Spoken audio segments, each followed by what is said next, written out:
welcome to a day in my life.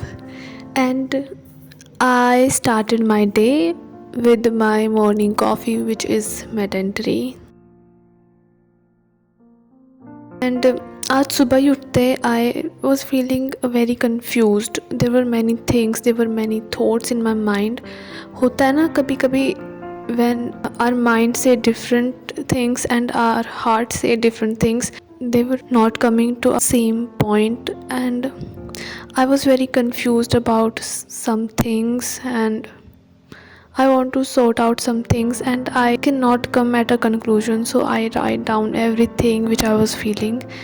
I did some yoga because I just want to make myself to calm down and take some rest from the world and just focus on yourself. Don't think about anything or anyone and just be in you. So yes, I did some yoga for that.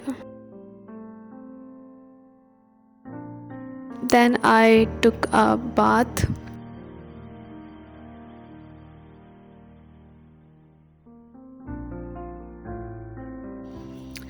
After having breakfast, I started my studies. I first start with my physics, and physics I am doing electrostat, as I said in my previous video that I'm starting from electrostatics class 12th.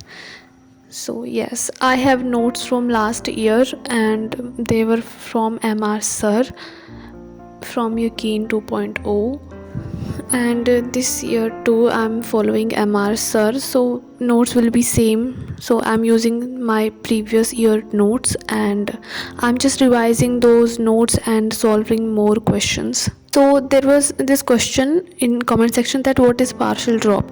So partial drop is when you take any course, मतलब आप BSc, BDS, BMS, BSc nursing कोई भी आप course पे admission ले लेते हो और उसके साथ आप नीट की प्रिपरेशन करते हो, उसको बोलते हैं partial drop. And in a full drop आप कोई कोर्स ज्वाइन नहीं करते, आप या ऑफलाइन या ऑनलाइन सिर्फ नीट की तैयारी करते हो, उसको बोलते हैं फुल ड्रॉप. एंड जब आप किसी और कोर्स के साथ नीट की प्रिपरेशन करते हो उसको बोलते हैं partial drop. This will be my partial drop. I am sure about that because I have given a lot of time to this NEET, and I think when you give that much time, you feel like that what if this field is not for me, or maybe God had different plans for you. That's why I will join any other course, but I don't want to leave NEET because MBBS is my dream and I just can't leave it.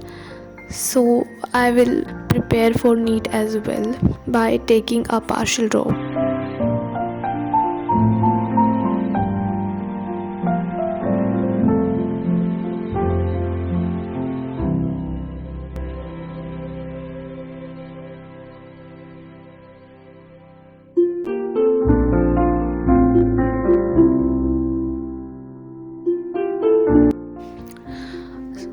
And my physics was done and I was taking a nap, but मेरा भाई मुझे disturb करने आ गया because his vacation started and he wanted me to do his holiday homework because यार काम ही इतना मिलता है.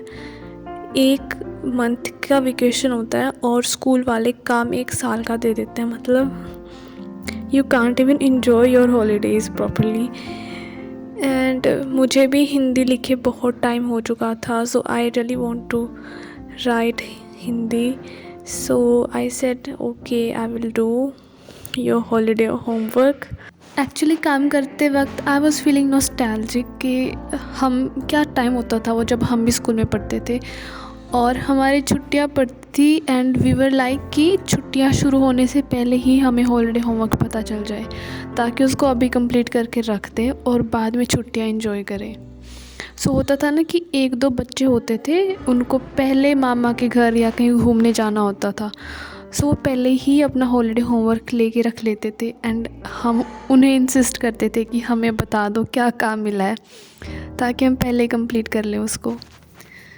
एंड या डू लेट मी नो आप कौन से वाले बच्चे थे जो पहले हॉलीडे होमवर्क कंप्लीट कर लेते थे या उसको बाद के लिए बचा के रखते थे.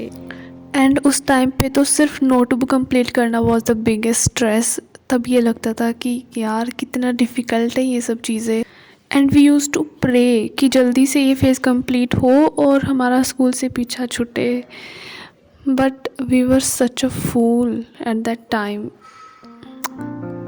हम ये सोचते थे कि स्कूल एक जेल है और इसके बाद तो लाइफ इंजॉय करनी है, मज़े ही मज़े हैं। But now we realise that was the golden phase of our life एंड वो दोबारा कभी नहीं आ सकती।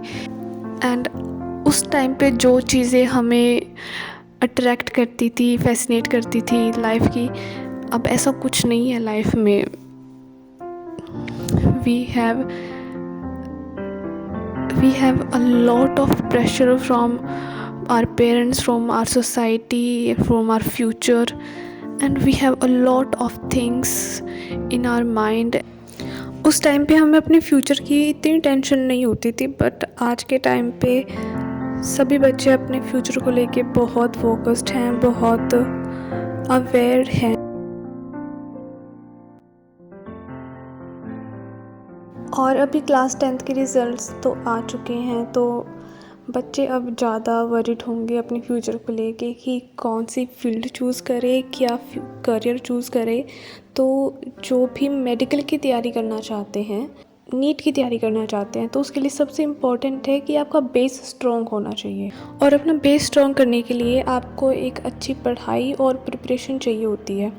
सो इंडिया का most loved education platform which is PW, वो लेकर आया है नीट की प्रिपरेशन कर रहे 11th क्लास स्टूडेंट्स के लिए अर्चना नीट 2.0 बैच, जहां हर सब्जेक्ट के एक्सपर्ट्स आपकी प्रिपरेशन करवाएंगे एंड मेक श्योर करेंगे कि आपकी तैयारी में कोई भी कमी ना रहे। और इस बैच में आपको मिलती है बहुत सारे फीचर्स। यहाँ 11th क्लास और नीट की पूरी तैयारी करवाई जाएगी। यही नहीं, इसमें आपको मिलेगा लाइव लेक्चर्स एंड उनके रिकॉर्डेड वीडियोस, जिससे आपसे अगर कोई भी क्लास किसी भी वजह से मिस हो जाती है तो आप उनको 24/7 एक्सेस कर पाएंगे, और जब आपको टाइम मिले आप उन लेक्चर्स को उस टाइम पे देख सकते हो।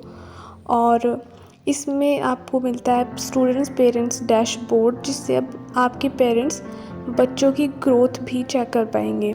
और साथ ही मिलते हैं वीडियो सॉल्यूशंस के साथ daily practice problems, PDF notes, doubt solving session, schedule test and test analysis, ताकि आप टेस्ट के बाद अपनी मिस्टेक्स को देख पाएँ कि आपने क्या मिस्टेक्स की हैं, आप उनको कैसे सुधार सकते हो। तो आपकी बहुत अच्छे से तैयारी करवाई जाएगी। आप अभी से अपनी नीट की प्रिपरेशन स्टार्ट कर सकते हो। और ये बैच आपको 4800 की जगह अब सिर्फ 3800 में मिलेगा, which is a great off. And same Arjuna NEET में भी बेस्ट फैसिलिटीज़ हैं और सेम प्राइस पॉइंट है दोनों का, so do check that out.